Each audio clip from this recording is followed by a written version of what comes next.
y sobre todo ahora que hemos iniciado 10 días muy especiales para la iglesia, para nosotros como cristianos. Bueno, para iniciar el tema, yo quisiera invitarles a inclinar el rostro y tener una oración. Inclinemos el rostro, por favor. Te damos gracias, Padre, una noche más, porque siempre tu misericordia se extiende para nosotros, Señor bendito. Te pedimos y te suplicamos la presencia de tu Santo Espíritu, que podamos, Señor, ser llevados a toda la verdad de la mano del Consolador, Señor. Ayúdanos a preparar nuestra mente, nuestro espíritu, para recibir nuevas enseñanzas, Señor. Quédate con nosotros. Quédate con la gente que está aquí reunida en esta noche con deseos de aprender más de ti, Señor. Gracias siempre te damos, porque a pesar de no tener mérito, siempre tú estás con nosotros. Gracias te damos en el nombre de Jesús. Amén. Bueno, esta noche yo quiero compartirles para iniciar un escrito que está en Testimonios para los Ministros y dice así, escrito por la hermana de Juárez. Dice, cuando los libros de Daniel y Apocalipsis sean mejor entendidos, los creyentes tendrán una experiencia religiosa completamente distinta. Recibirán tales vislumbres de los portales abiertos del cielo que se les grabará en la mente y el corazón el carácter que todos deben desarrollar a fin de comprender la bendición que será la recompensa de los corazones puros. El Señor bendecirá a todos los que con humildad y mansedumbre traten de comprender lo que se revela en el Apocalipsis. Este libro presenta en forma tan vívida escenas de inmortalidad y es tan lleno de gloria que todos los que lo lean y escudriñen con fervor recibirán la bendición prometida a aquellos que oyen las palabras de esta profecía y guardan las cosas que en ellas escritas están. Al preparar este tema, yo encontré en el internet que Isaac Newton era un estudioso de las profecías. Encontré que él tenía escrito un libro que es exclusivamente dirigido al Apocalipsis. Y cuando yo veo esto, este tema a mí me ha impactado porque muchos de nosotros hemos estudiado Daniel 2 y en la escuelita de los niños también se les enseña, ¿no? El sueño de Nabucodonosor, em, cómo Daniel presenta el sueño ante el rey, la inquietud que tiene Nabucodonosor ante ese sueño tan extraño que él no podía comprenderlo. Llama a todos sus sabios del reino y nadie podía descifrarlo. Iban a ser todos degollados, muertos por este asunto de no poder complacerle al rey en su necesidad. Pero Daniel llega y le dice, yo voy a pedir la luz de Dios para poder ayudarle, mi señor.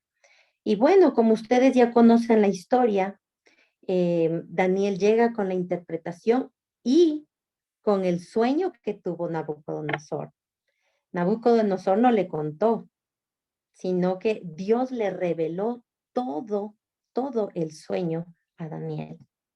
Entonces, cuando Daniel comienza a hablar sobre el sueño de Nabucodonosor, comienza a explicarle que la estatua está compuesta por algunos metales, el oro, la plata, y cada una de la estatua representa un reino. Y cada parte tiene límite. La cabeza, tiene el torso, los brazos, las piernas, los pies, y todos tienen su detalle y todos tienen su explicación. Ahora todos nosotros hemos visto que la historia tiene mucho que ver con la profecía. Y cuando nosotros corroboramos la profecía con la historia, nos damos cuenta que prácticamente el 90% de la profecía se encuentra ya cumplida, pero el 10% estamos en ese proceso. Estamos viviendo los últimos días. A pesar de que nosotros miremos cómo se ha venido desarrollando estos eventos últimos, hemos pasado por una pandemia y ahora resulta que todo está tan convulsionado, la sociedad, em, el asunto del cuidado de los niños, este asunto de que los niños ahora pueden elegir ser niños, niñas. Ahora también hay un transedad. No sé si ustedes han escuchado hablar del transedad, que en el Canadá se disparó. Para los que no saben lo que es esto del transedad, son personas adultas de 50, de 60, de 70 años, que ahora ellos han decidido decir que tienen 7 y 8 años. Y hay un caso en Canadá de un hombre que se declaró homosexual, claramente tenía su hogar, sus hijos, pero como siempre vivió frustrado, decidió ser un transexual, perdón, un homosexual y un trans de edad. Entonces, una familia del Canadá adopta a este hombre como un niño. O sea, imagínense cómo estamos viviendo estos últimos tiempos. Ahora imagínese usted que esa ley llega, ese trans edad, y llega de pronto a la casa de cualquiera de nosotros que tiene hijos y golpea la puerta y dice que es un niño de 7, 8 años y que quiere ser amigo de nuestros hijos de 7, 8 años. O sea, imagínense qué perversión, qué está utilizando para un pedófilo prácticamente, porque ¿qué más uno puede pensar de una persona adulta tan, con sus ideas tan distorsionadas, ¿no? Y todas estas cosas yo creo que a todos nos pone alerta y nos asusta, ¿no? En el vecino país de Colombia ya está la ley aprobada, digámoslo así, están queriendo aplicarla a todos los niños de 7, de 6 años que quieren darles educación sexual. Imagínense cómo estamos viviendo. Y como vemos, ¿no? La historia y la profecía han tenido mucha relación, muchísima relación. Pero en su infinita misericordia, Dios tiene el control de toda esta situación. Y hasta el día de hoy hemos podido mirar cómo todo lo que la Biblia dice, la historia cuenta. Y si nosotros podemos ver y tomamos de la historia, estudiamos el pasado, nosotros podemos entender el presente. Y con el presente entendido, nosotros podemos forjar, trabajar para un futuro. Por eso es importante conocer la historia y ahora mucho más lo que es la profecía. Em, cada profecía, cada evento que se ha venido dando, el Señor ha ido manifestando conforme ha ido el tiempo, mostrándose y la Biblia también. Nosotros, algunos hemos estudiado ligeramente y otros a profundidad, pero todo lo que Dios dice se ha cumplido hasta el momento y nosotros no podemos negar eso. El reloj profético de Dios está terminándose la arenita del reloj. Se nos está terminando el tiempo. Estamos ya esperando que solamente llegue la piedra y derribe la estatua del sueño del rey de Nabucodonosor, ¿cierto? Pero nosotros tenemos toda la confianza de que Dios está al tanto de esta situación. Todos sabemos que Dios ha revelado en su palabra promesas, profecías y cosas para nuestro tiempo. Sabemos que la verdad se encuentra allí. Cuando usted abre la escritura, usted puede encontrar la verdad que Dios le da a usted. Pero a pesar de que nosotros conozcamos mucho de la palabra de Dios, hay veces que nuestra fe como que no es una fe tan sólida ni una fe tan aplicable y muchas veces no comprendemos por qué. A veces decimos, yo confío en Dios, yo sé que Dios me ayuda, yo sé que su palabra es verdad, yo sé, estamos, pero bien, bien empapados sobre la Biblia y sobre los estudios y estamos pendientes en la iglesia. Pero a pesar de eso, de saber que Dios tiene el control, de que Dios es un Dios vivo y que sus promesas siguen vigentes, a pesar de eso, nuestra fe tambalea. Y muchas veces nosotros decimos, pero ¿por qué yo siento esto? ¿Por qué a mí Dios no me escucha? ¿Por qué me viene todas las malas? ¿Por qué esto? ¿Por qué? Y dudamos de las promesas del Señor. Pues bien, déjeme contarle algo. Nosotros tenemos un reloj emocional y ese reloj emocional nos juega, pero realmente chueco. ¿Por qué? Porque nosotros tenemos ese reloj emocional medio dañado, porque nosotros vivimos siempre en el pasado, olvidándonos del presente y sufriendo por el futuro. Y todo eso tiene una explicación. Toda esa parte emocional que nosotros tenemos, todos esos pensamientos, esas creencias con las que nosotros nos manejamos, con la que nuestra conducta se manifiesta, tiene mucho que ver con la fe, tiene muchísimo que ver, porque cuando nosotros fuimos educados, nosotros fuimos dibujados conforme nuestros padres querían que seamos. A nosotros hay un autor mexicano que dice que la enseñanza de los niños no fue una crianza, sino una domesticación.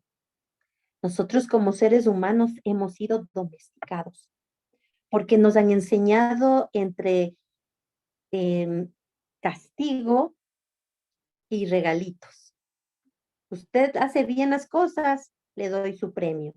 Usted hace malas cosas, yo le castigo.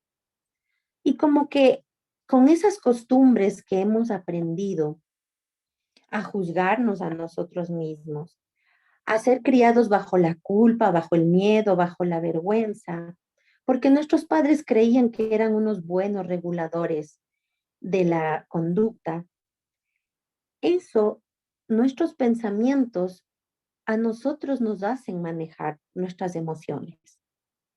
Entonces, ¿qué sucede? Sucede que nuestro cerebro es tan inteligente, que es como una linterna. Si usted entra a un cuarto oscuro con esa linterna inteligente y usted le dice, quiero encontrar piedras, la linterna le dirige la luz a las piedras. Si usted le dice, yo quiero encontrar diamantes, pues la luz le va a dirigir a buscar los diamantes. Pero eso sucede en nuestro cerebro. Lo mismo que esa linterna inteligente hace, lo mismo hace nuestro cerebro. Cuando nosotros hemos sido criados bajo el miedo, la vergüenza, sobre la culpa, cuando algo bueno nos pasa, enfocamos lo malo inmediatamente. Pero ¿cómo? O sea, tanta suerte para mí no ha de ser.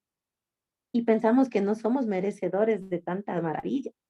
O cuando nos va mal en algo, parece que nos metemos tan bien en el rol de víctimas que todo nos pasa. Entonces, todas esas conductas, todas esas creencias que nosotros tenemos, nos hacen que perdamos de vista las promesas de Dios. Muchas veces dudamos de que el Señor tiene el control y pensamos que nuestras oraciones no son escuchadas, que nuestras emociones nos están manejando más que nuestra fe. Por eso es importante nunca confundir el, ¿cómo le digo? Las emociones con la fe. No, no debemos confundir, no tiene nada que ver lo uno con lo otro. Por eso es importante también que nosotros comencemos a aplicar nuevas conductas, porque cuando usted deja de aplicar nuevas conductas, lo que hace su cerebro es quedarse como chiquito. Dicen los entendidos que hay dos cosas en el cuerpo del ser humano que crece. con la edad. Los oídos, las orejas. Usted ha visto que cuando van avanzando en edad, los viejitos nos van creciendo las orejas y a ratos ya parecemos como esos perritos que tienen así unas orejotas. Pues eso es lo que se queda creciendo toda la vida, los oídos. Y el cerebro. El cerebro usted puede hacer que crezca cuando usted hace nuevas conexiones sinápticas. ¿Y cómo las hace? Con nuevos aprendizajes.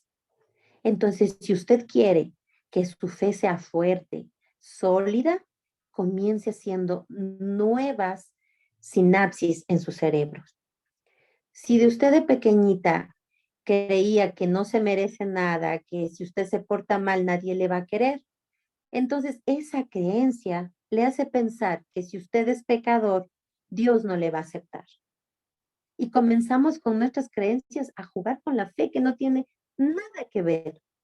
Gracias a Dios, tenemos el libre albedrío y podemos nosotros elegir. Esta mañana yo daba un repaso al material que les tenía para el día de hoy y encontré algo muy interesante, muy interesante. En el Edén, Dios le regaló a Adán y a Eva todos los árboles y ellos podían elegir todos los árboles, cualquiera. Pero resulta que Adán y Eva cogieron y desobedecieron y cogieron del único árbol que les trajo tristeza, les mandaron de la casa y vivieron una vida totalmente fuera de la gracia de Dios, entre comillas, ¿no? Ya no con todas esas cosas tan lindas que deben haber gozado dentro del Edén, ¿no? Pero cuando yo me ponía a pensar y decía, eso es lo que el diablo hace con nosotros. Nosotros tenemos para elegir tanto, para cambiar tanto nuestras emociones, nuestras creencias, nuestras decisiones, pero no. A donde nos hace daño, a donde nos saca de nuestro centro, allá vamos. Porque esos son engaños del enemigo. Siempre nos va a perturbar en nuestras emociones. Porque mientras nosotros no transformemos esos pensamientos, mientras nosotros no cambiemos los pensamientos y hagamos nuevas conexiones, entonces nosotros siempre vamos a tambalear en la fe. Entonces, por más que estudiemos la palabra de Dios, por más que veamos que Dios cumple sus promesas, por más que veamos que Dios es fiel y hasta el día de hoy Él ha cumplido cada palabra de la Biblia, si nosotros humanamente no trabajamos, entonces no podremos mirar al Salvador en su plenitud. Ustedes recuerdan cuando Jesús resucitó y, y los discípulos caminaban de regreso para Emaús, me parece que era, y ellos no le reconocieron a Jesús. Ellos venían tan perturbados por todos los acontecimientos, las situaciones, la muerte del Salvador, que cuando el Salvador se les presenta, ellos no le reconocen. ¿Ustedes no se han puesto a pensar que tal vez eso nos sucede a nosotros? Cuando el Señor nos presenta su verdad en cada profecía, en cada palabra, ¿cómo nosotros es fácil para nosotros ignorarle a Jesús y confiar en nosotros? Por eso la palabra de Dios cuando dice que cuando ponemos el vino en los odres viejos, ¿qué pasa? Se revienta y no son útiles. Pues eso es lo que pasa con nosotros. Tenemos unos pensamientos y unas conductas que nosotros las teníamos cuando éramos unos niños y nos sirvieron, obviamente, siempre nos van a servir porque nos ayudaron. Pero ahora ya no, pues, ahora ya tenemos otra manera de ser, ya crecimos, pero seguimos, porque si usted se ha puesto a pensar, la peor lucha que tiene el ser humano es con uno mismo. Uno mismo se maltrata, uno mismo se culpa, uno mismo se avergüenza, uno mismo se llena de miedo. Y esa es la peor lucha que tiene el ser humano. conmigo mismo. Porque en vez de transformar nuestros pensamientos, como la historia, transformamos nuestros pensamientos, no. Nos vamos al pasado, recogemos datos del pasado, regresamos al presente y volvemos a repetir la historia, porque no hemos transformado nuestras ideas. Cuando David se presentó ante Goliat, era un jovencito, 16, 17 años, y con 4 piedras, y derribó a un tremendo gigante. Pasa el tiempo y David, después de 40 años, vuelve a enfrentarse a otro gigante, familia de Goliat. Pero resulta que David ya no tenía la misma habilidad que contaba con 16 y 17 años. A tal punto que casi el gigante le mata, a no ser por el sobrino, el primo familiar de David, que le salva, Abiel, algo así se llamaba. No recuerdo bien el nombre, pero él se mete y le salva de este gigante. Eso nos deja una lección a nosotros. A los 16 y 17 años, esas piedras les sirvió.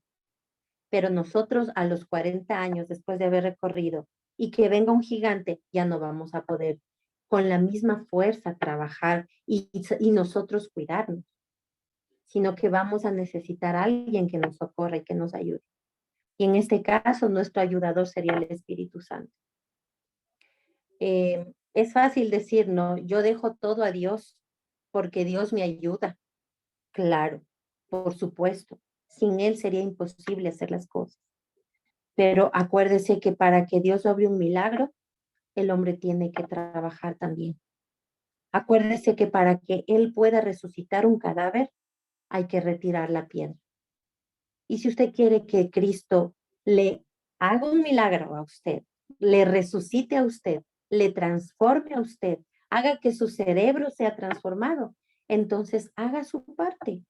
Trabaje en esa historia que tiene usted. Trabaje en esas historias que no le permiten ser plenamente entregado a Dios y confiar en Dios como un niño. Un niño confía. Si usted coge a cualquier niño de la mano y le lleva a cualquier lado, él se va por su inocencia, porque él confía. Si Cristo dice que seamos como niños, entonces seamos como niños, pero no inmaduros, sino como niños que le creemos todo al Señor. Pero para que lleguemos a ese punto, nosotros tenemos que trabajar, para que nosotros seamos llenos realmente del Espíritu de Dios. Entonces nosotros tenemos que hacer primero nuestro trabajo.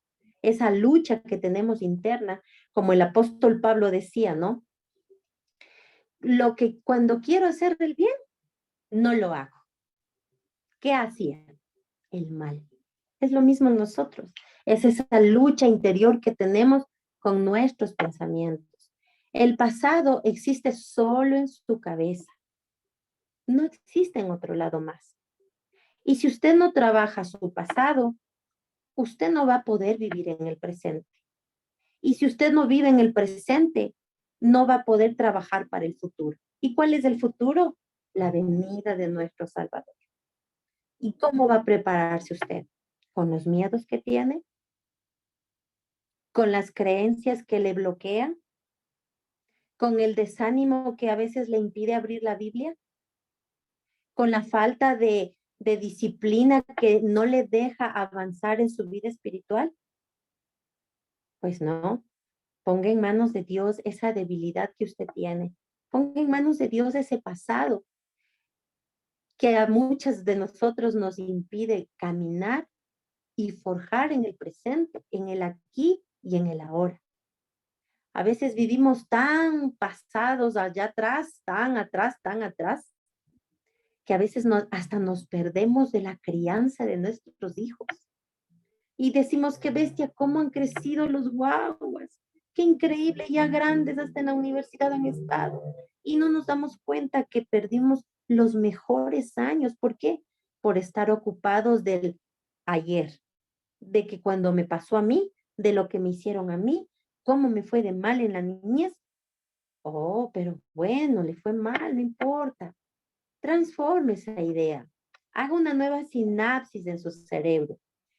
Transfórmela de manera que usted pueda utilizar esa experiencia para que usted pueda trabajar en el presente. El Señor dice que lo único que vamos a llevar al cielo es el carácter. Usted está trabajando para tener un carácter bueno, que sea aplicado al cielo, que usted sea capaz de vivir ahí. ¿Usted cree que podríamos pasar la prueba ahora? Si Cristo vendría a este momento, ¿usted cree que estaríamos preparados? Pues no, yo creo que no. Ninguno de nosotros estaríamos preparados porque no hemos sabido todavía manejar nuestras emociones, nuestro pasado, nuestra infancia, porque no nos hemos enfrentado a esos temores, a esa vergüenza que no tiene sentido, a tantas cosas que nos pudieron haber pasado de niños y que eso nos impide ser llenos del Espíritu Santo. Yo les invito, queridos amigos, a que revisen su historia, revisen su ayer y miren cómo pueden ser utilizadas esas herramientas que de pronto ahora le están haciendo daño. A mirar lo mejor que usted puede sacar para que, para transformar para beneficio suyo. Porque el único que sale aquí beneficiado es usted. Ni su mamá, ni su papá, ni su esposo, ni su esposa. No, la salvación es individual. Recuerde, la salvación es individual. No porque yo tengo una buena relación con Dios, mi esposo se salva, o viceversa, o mis hijos, ninguno. Por eso, si es que queremos gozar de todas las bendiciones, de toda esa revelación que Cristo, que el Dios, que el Espíritu Santo nos quiere entregar, primero trabajemos en nosotros y entreguémosle todas esas cargas a Dios para que se vuelva ligera, como Él mismo dice. Si ya no podemos nosotros aumentarle el porte a nuestra estatura, ¿para qué nos estamos afanando? Si ya no podemos hacer cambios en nosotros, no nos afanemos. Lo que usted puede controlar, lo que usted tiene en sus manos, hágalo. Lo que está fuera de usted, déjelo y deje en manos de Dios, que Él sabe perfectamente lo que hace. Él tiene el control de todo. No tenga miedo. El Señor sabe si el 90% Él ya lo cumplió. Él ya dijo, esto sucede y se dio, pues el 10% que nos está faltando, entonces nuestra parte espiritual, nuestra parte humana, pongámosla en manos de nuestro Redentor, para que podamos un día más, no tan lejano, podamos gozar de su presencia y no solamente en nuestra mente, en nuestro espíritu, en nuestro corazón, sino físicamente. Que el Señor nos ayude, que el Señor nos bendiga, que en estos 10 días que han iniciado sean para nosotros un crecimiento espiritual, que sea revelada la verdad en nuestra vida, que podamos hacer uso de esas promesas, que podamos poner en práctica, realmente poner en práctica lo que conocemos de la verdad, que no solamente leamos y quede como un texto más escrito en la Biblia o escrito en un papel o como una frase bonita de motivación, sino que la hagamos para nosotros, nos apropiemos de esas promesas. Si el Señor nos dijo que no tenemos un espíritu de cobardía, entonces, ¿qué tenemos? ¿Qué nos ha dado? Un espíritu de poder, de amor y de dominio propio. Apropiémonos de todo eso. Pongámoslo en práctica todos los días. Este trabajo con usted es diario. Es como irse al trabajo y tener una buena relación dentro de su oficina con el vecino, con la vecina. Ese mismo trabajo, hágalo con usted. Esa misma bondad que tiene con otro, hágalo con usted. Sea gentil con usted. Si el Señor nos mandó a amar al prójimo como a nosotros mismos, pongámoslo en práctica. Que Dios nos bendiga, que el Señor nos ayude y que el Espíritu de Dios transforme y nos convenza todos los días de lo lindo y maravillosos que somos de las manos de nuestro Creador.